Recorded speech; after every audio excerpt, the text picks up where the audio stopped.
Welcome to the University of Tennessee Knoxville, a thriving campus with a rapidly growing student population of volunteers.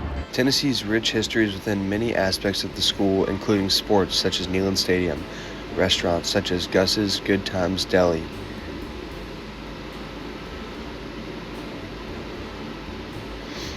and academic buildings such as Strong Hall and Ayers Hall, as well as dorms such as Hess Hall, Carrick Hall,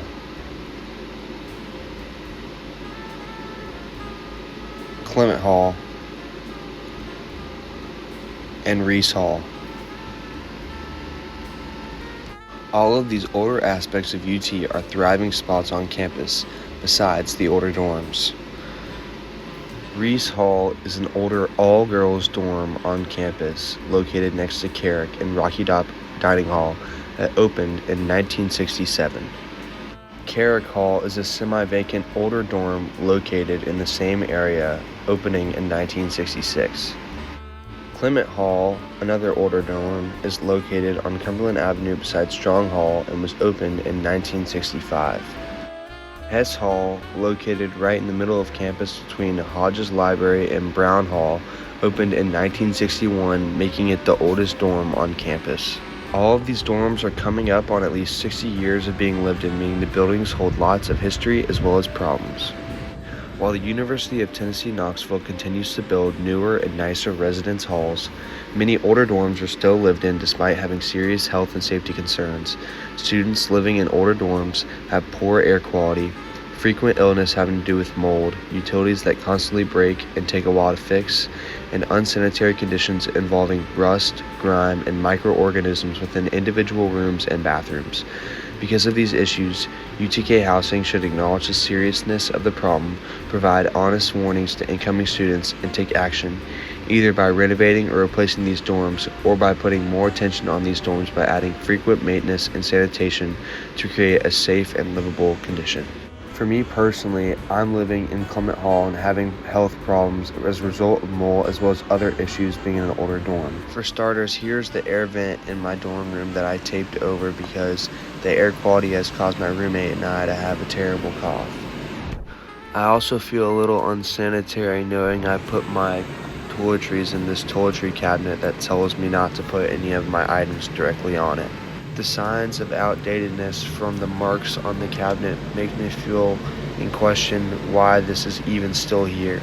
On top of the poor air quality and the outdated and gross conditions of the dorms, there have been 2 broken elevators all year, with there usually being one working, causing extreme foot traffic within the dorm. The elevators are broken because a pipe busted during the first week of school, causing students to have to move to South Carrick because of their rooms being flooded.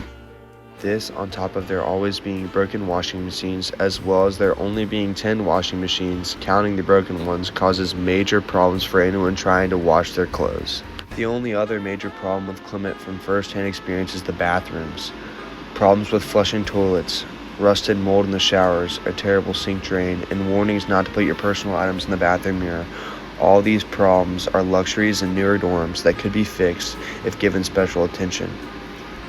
Nothing is worse than coming home from a long day of school and seeing the toilet, or getting in the shower and looking up and seeing the rust above it. There is also most definitely mold in the shower as well as in the air vent located above the shower. Reese Hall also has a shared bathroom system right when you walk into the door, creating privacy problems on top of there being a problem with the air vents as well as bugs. Other dorms with communal bathrooms such as Hess have problems with dirtiness and unhygienic bathrooms, but thankfully being cleaned daily. All the other older dorms experience problems with air quality due to poor HVAC units and mold. The bottom line is, older dorms are experiencing more problems and presenting more serious health threats to college students. Many students have had problems with mold, air quality, broken utilities, and elevators.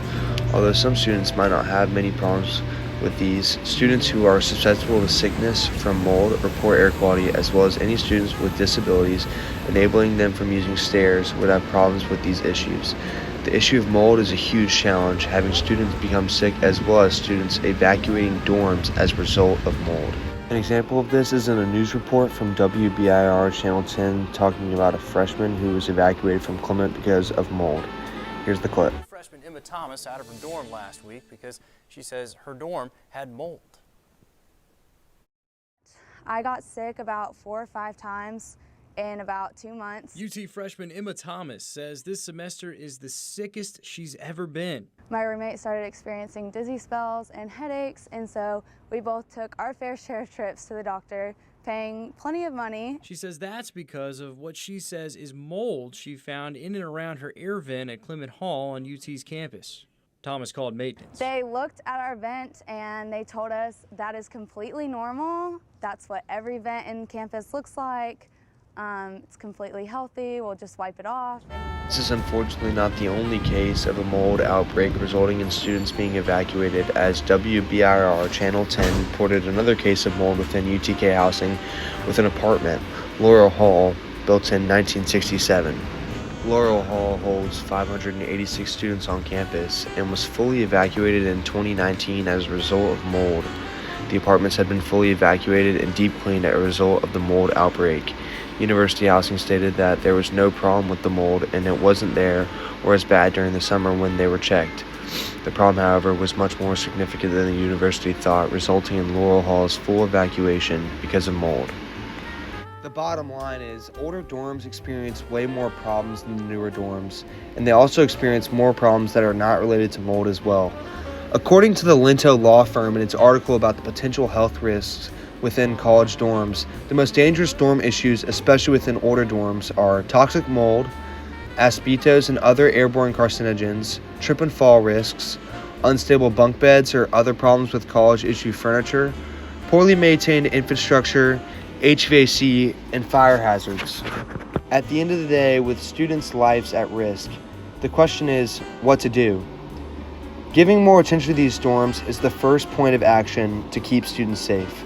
Regular cleaning of bathrooms, the fixing of HVAC units or installing new ones, getting new mirrors to put your stuff on in bathrooms, fixing important modes of transportation like elevators, and getting rid of mold are all important things needed to fix the dorm problems at UTK. These problems shouldn't be in the way for students already busy with college life. These dorms should either be given more attention or taken away. Most of the older dorms are already gone or taken over by newer dorms. So the initiative to create newer dorms should be one of UTK's biggest priorities, especially as admission increases. If the situation isn't dealt with as soon as possible, then there will be bigger problems in the future for the university.